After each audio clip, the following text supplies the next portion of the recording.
Welcome to the Celestial Saga channel. What if the greatest threat in the history of the galaxy is not the wars between the stars, but those who have not even fully discovered them? Today we will tell you a story that will make you think about the fate of humanity and its place in the universe. Senator Thornwood, wake up! The humans have broken containment.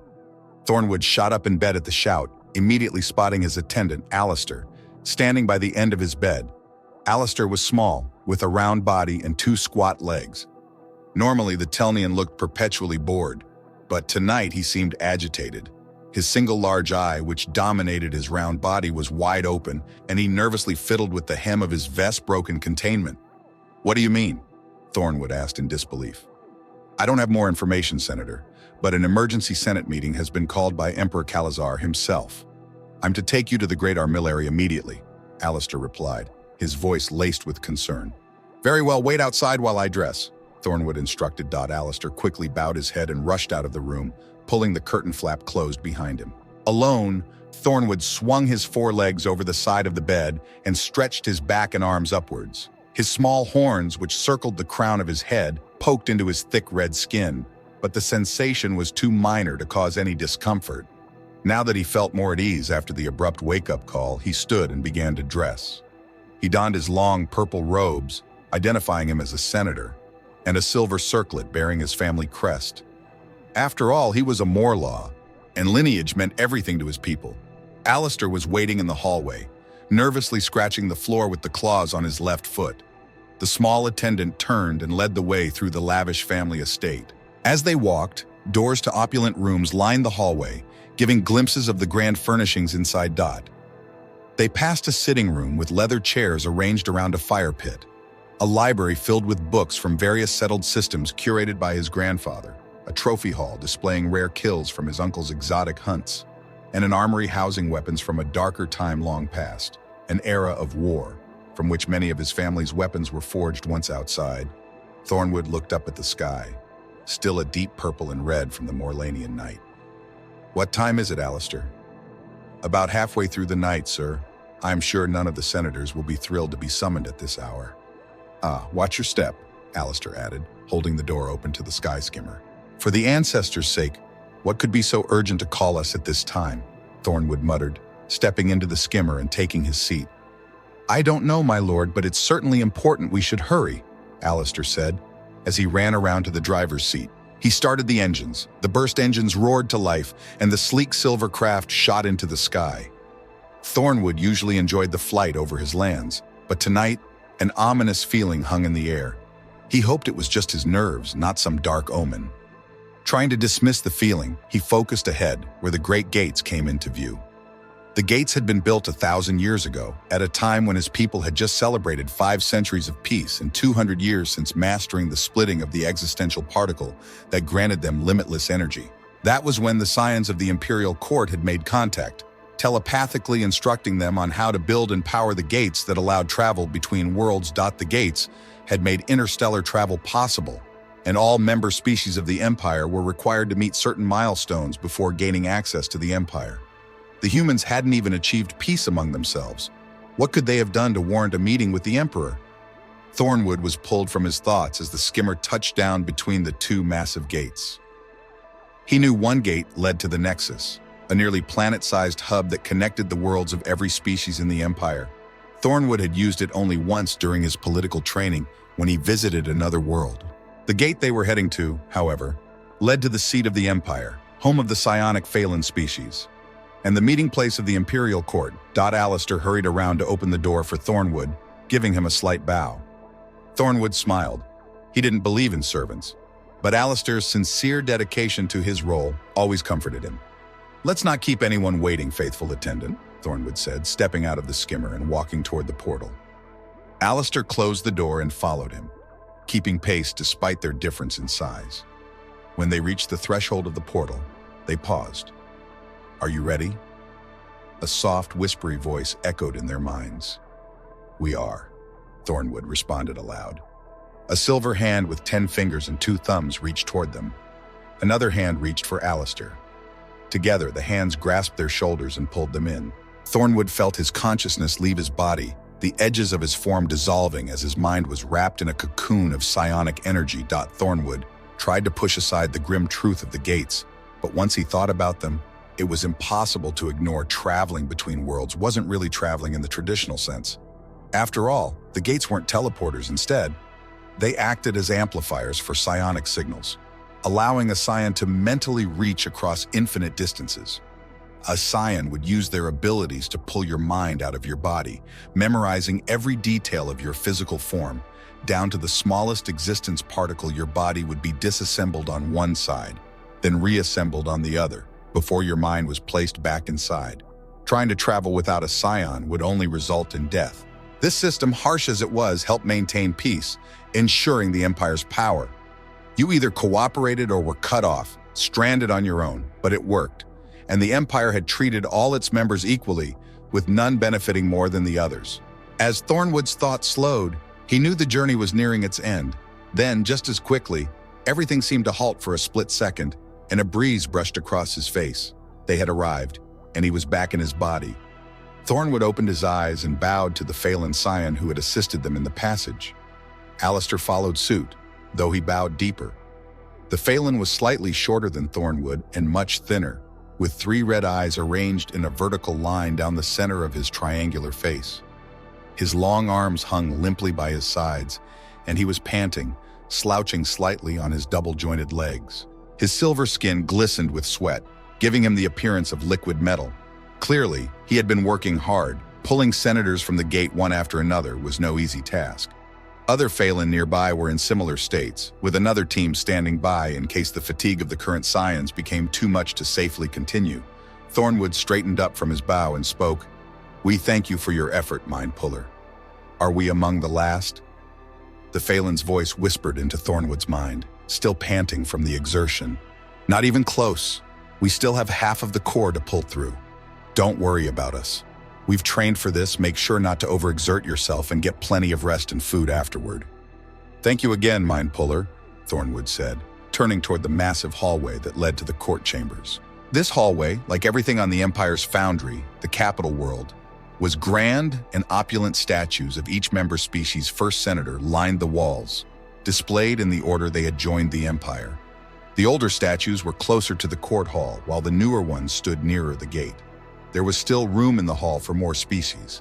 Should any join about halfway down the line, Thornwood stopped, as he always did. He looked up at the statue of his ancestor, Senator Corwin.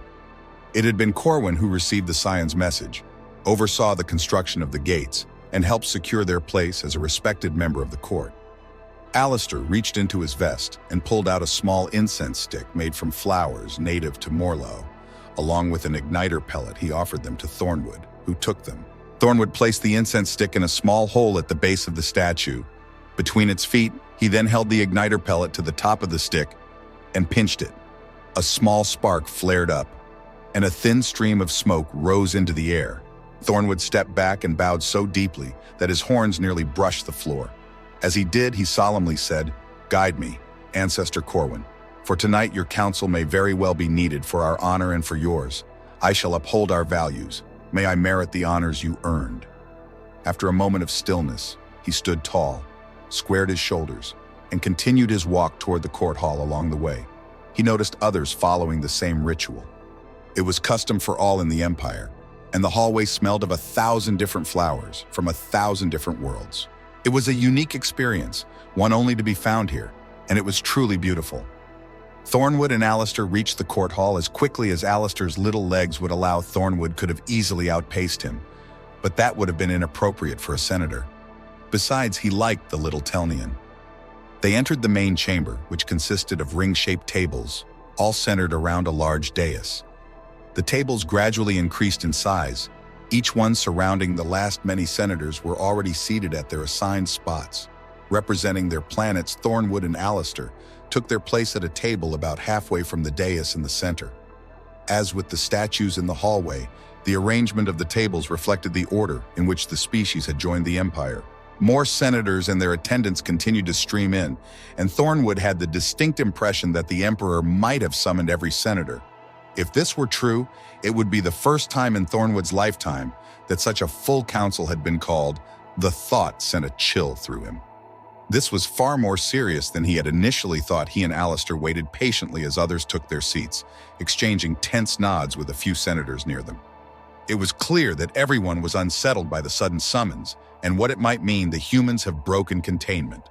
Thornwood recalled Alistair's words. What could that possibly mean?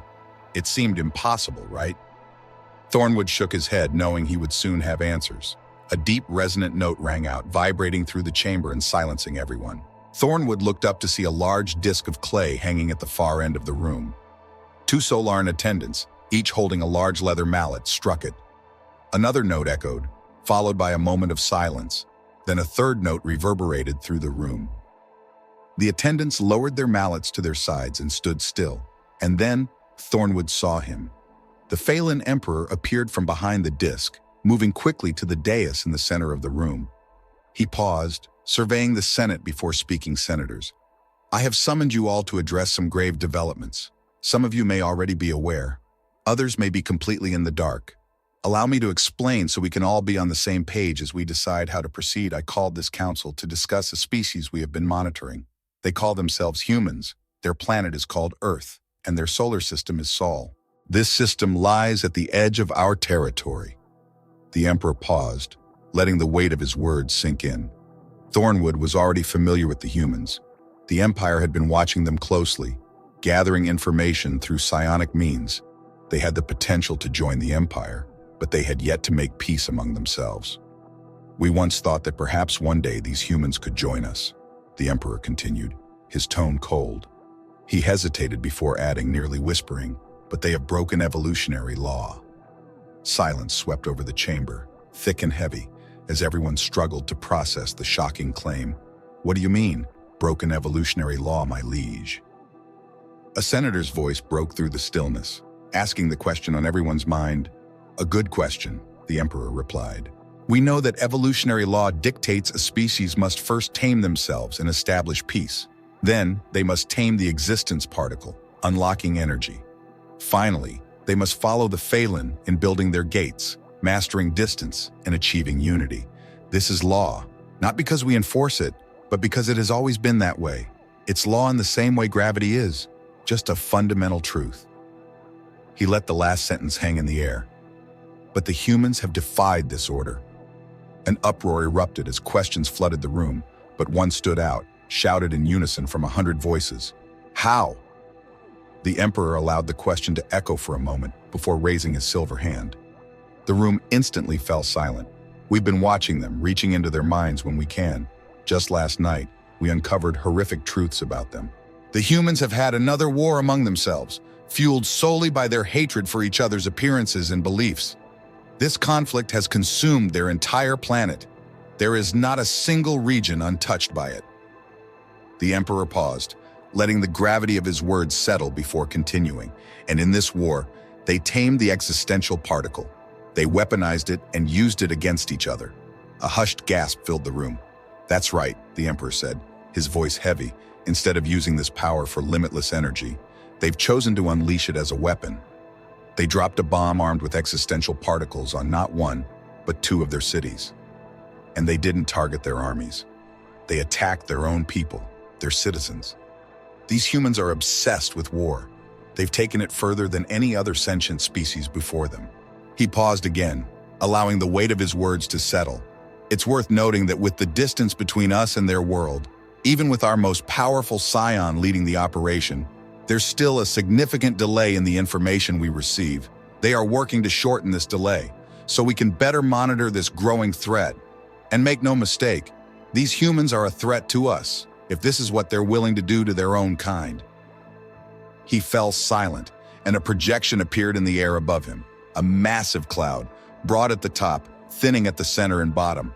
I fear to think of what they would do to us if they discovered our existence, the Emperor whispered. The chamber fell deathly silent as everyone gazed at the projection in horror.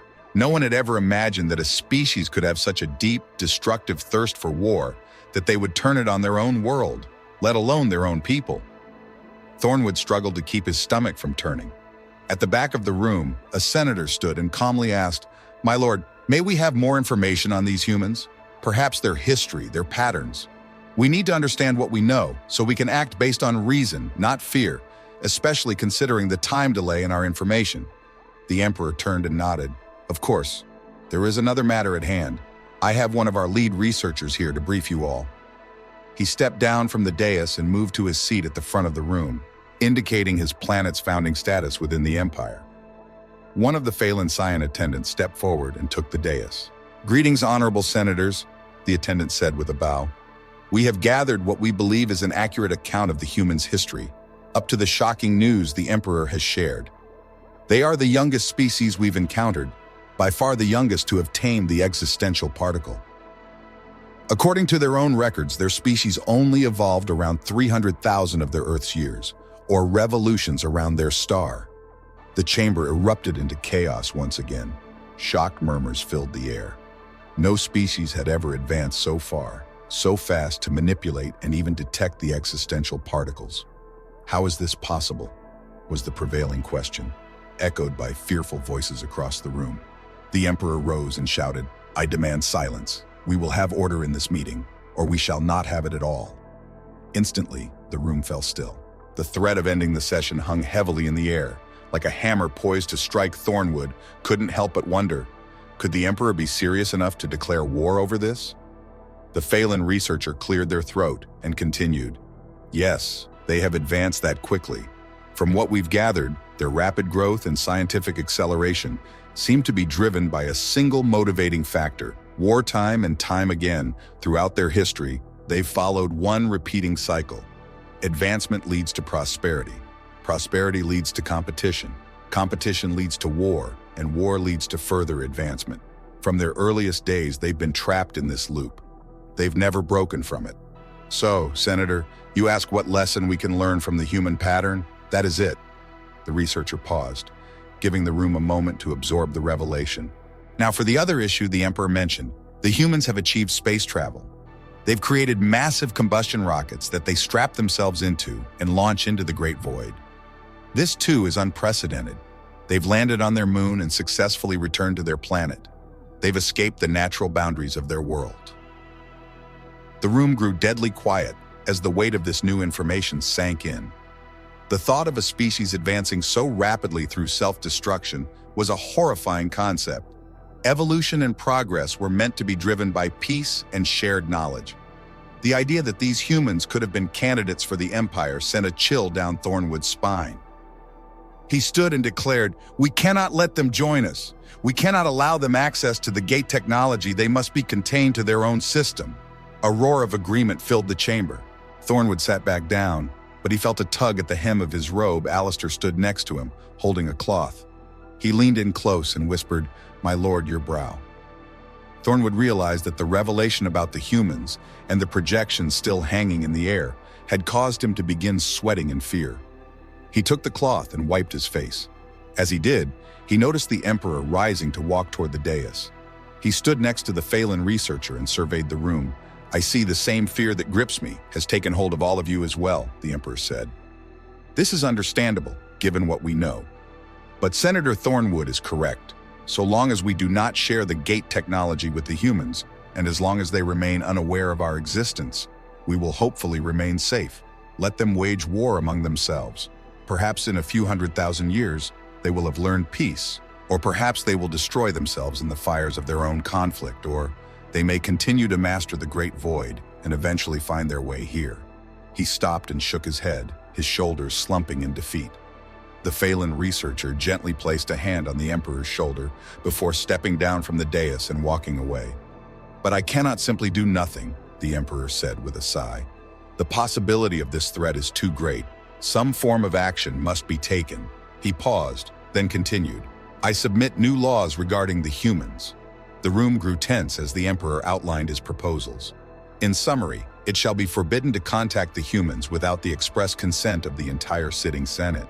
It shall be forbidden to observe the humans unless it is authorized and overseen directly by the Senate, the Emperor, and the head of the Scions. It shall be forbidden to establish new member species within 1,000 light years of the human system. A loud uproar followed this last declaration, as senators protested the new laws. Thornwood, however, remained silent. He could understand the Emperor's reasoning.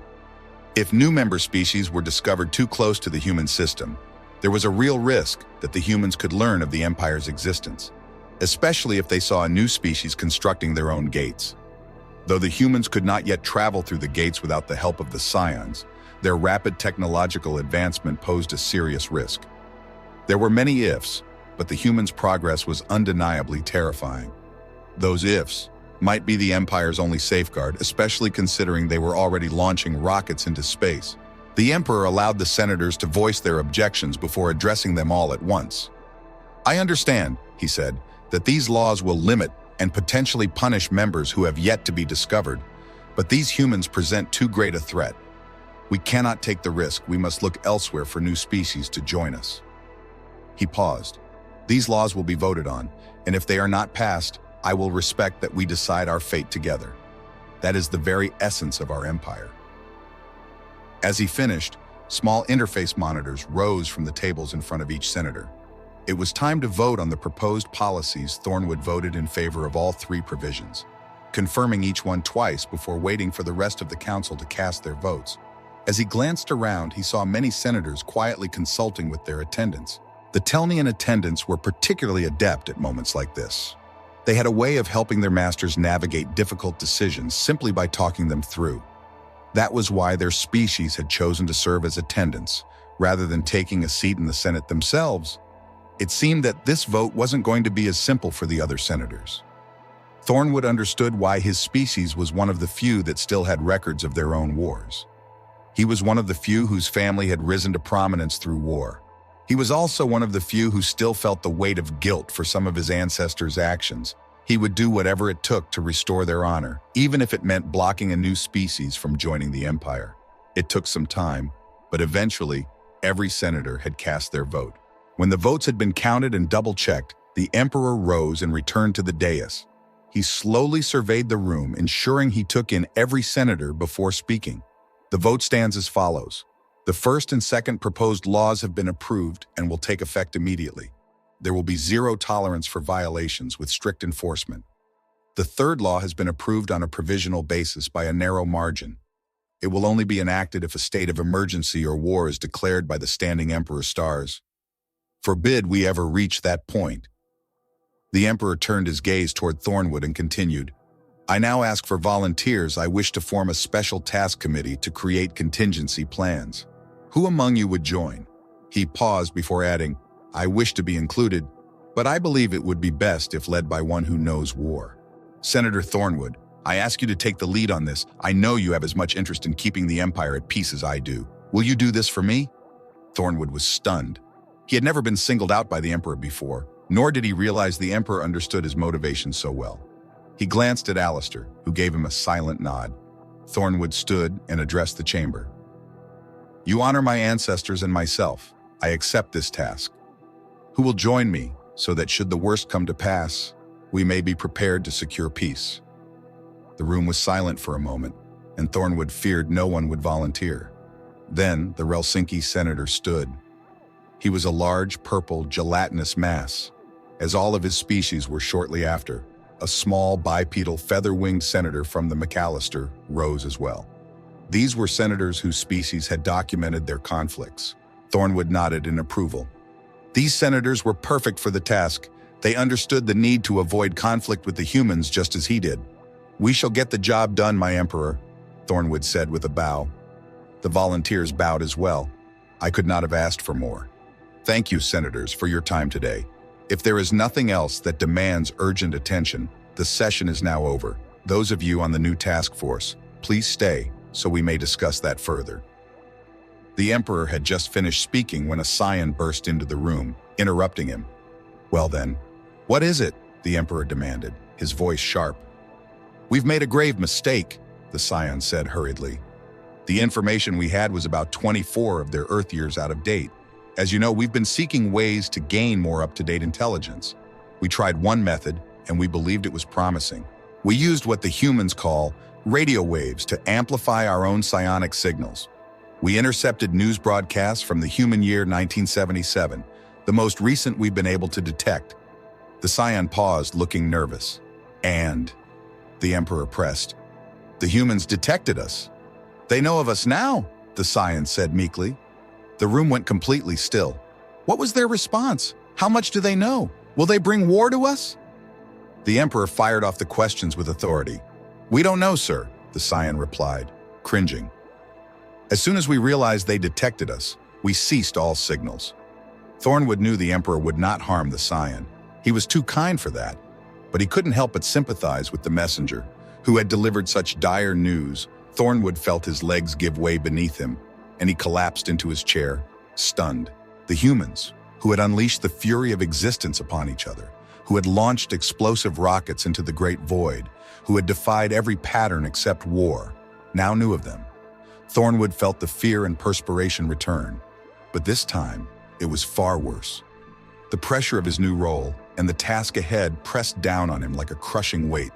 He wiped his brow with the cloth Alistair had handed him earlier. Alistair placed a reassuring hand on his arm, and with his faithful attendant by his side, Thornwood felt himself regain some composure. The rest of the chamber was filled with open panic, particularly among senators from species closer to the human systems. The Emperor raised his hand again, calling for silence. I understand your fear, it is mine as well, he said, but I propose we begin resettlement efforts in advance. For those who wish to, we cannot abandon our people to this risk. His words brought some calm to the room. Thornwood stood and looked over his fellow senators before turning to the Emperor. The Emperor motioned for him to approach the dais and stand beside him. Apprehension gripped Thornwood as he walked forward.